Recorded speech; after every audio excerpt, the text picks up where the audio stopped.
I recently read that a popular social media counselor received 10,000 questions a month. She said the number one problem, the number one question, all related to one subject: fear.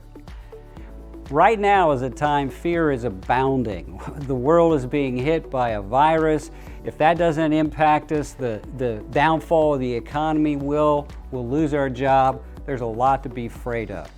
But I want to tell you, the Bible's very clear. 365 times God says, fear not. You say, well, how can God say, fear not?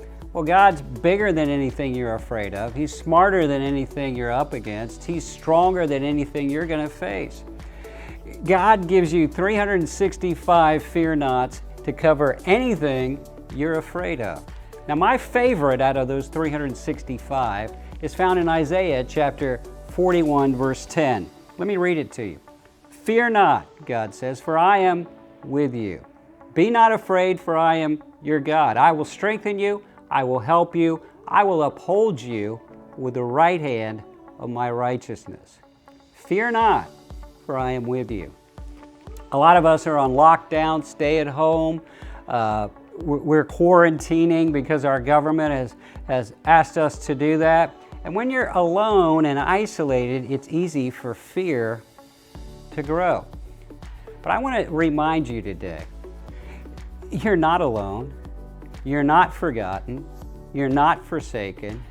There might not be a lot of people around you right now, but God is there with you. God is saying to you today, fear not, for I am with you. When my son Andrew was a baby, he had a hard time going to sleep. We'd have his routine and do all the stuff and pray for him and put him in his crib.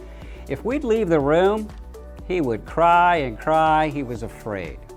But if I would sit in a chair next to his crib, this is what he would do. Every night, he'd lay there for about a minute or two, and then he'd rear up and look and turn his head to see if I was there.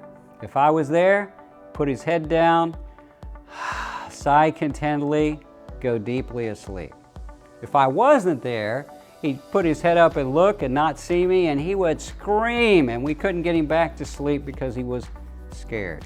It's interesting, the presence of Father chased away his fear. How do you make sure you're not living in fear? You realize the presence of our Father, God, is with us. You don't have to live in fear today. God has promised, fear not, for I am with you.